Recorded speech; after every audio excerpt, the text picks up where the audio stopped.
Sir మరికొంతమంది ఏమని comment చేస్తున్నారంటే కర్ల రాజేష్ ఎవరు అసలు దీని వెనకాల ఇంత కథ ఎందుకు నడిపిస్తున్నారు అనేసి కూడా అంటున్నారు. కర్ల రాజేష్ పాపం ఒక అమాయకుడు.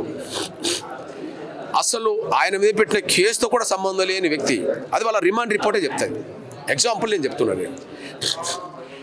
కె రాజేష్ అనే ఒక అతని పేరుతో 2002లో 1 లక్ష రూపాయలు సీఎం రిలీఫ్ ఫండ్ వచ్చేసింది.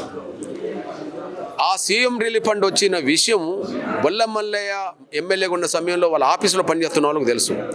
వాళ్ళ ఆఫీసులో పనిచేస్తున్న వాళ్ళు ఇప్పటికీ అట్లాంటి కేసుల్లో, ఫ్రాడ్ చేసిన కేసుల్లో నిందితులు అయిపోయినరు. ఇప్పుడు అప్పటికే కొంతమంది అరెస్ట్ అయిపోయినరు. ఇప్పుడు ఆ 1 లక్ష రూపాయలు వచ్చి కె రాజేష్ పేరుతో ఆగి ఉన్నాయి. ఈయన పేరు కె రాజేష్ అయిపోయింది. ఇతనికి తెలిసిన ఒక స్నేహితుడు శేఖర్ క్లాస్మేటు నా పేరుతో నాకు 1 లక్ష రూపాయలు వచ్చినాయి, అయితే నాకు బ్యాంక్ అకౌంట్ లేదు, నీ బ్యాంక్ అకౌంట్లో వేసుకొని మళ్ళీ నేను తీసుకుంటానంటే స్నేహితుడు కదా అని చెప్పి నమ్మి బ్యాంక్ అకౌంట్ ఇచ్చాడు. బ్యాంక్ అకౌంట్లో 1 లక్ష రూపాయలు వచ్చినాయి కె రాజేష్ పేరుతో.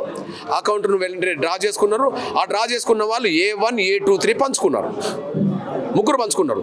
రాజేష్ మీద కేసు ఉన్నది కదా, రాజేష్ తీసుకోలేదు. నేను ఎట్లా అంటున్నా, వాళ్ళ రిమాండ్ రిపోర్ట్లు ఉన్నది. అంటే అప్పుడు ఏమవుతాడు, ఇతను నిందితుడు కాదు, సాక్షి కావాలి కదా.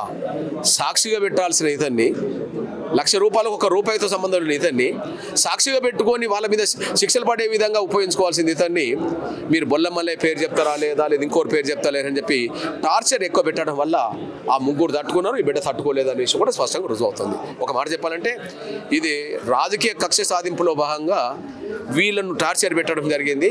ఆయన పేరు పెట్టాలని ఒత్తిడి పెట్టడం జరిగింది. బొల్లమల్లయ్య నిందితుడు కాకపోవచ్చు, నిందితుడు కాదు ఇంట్లో.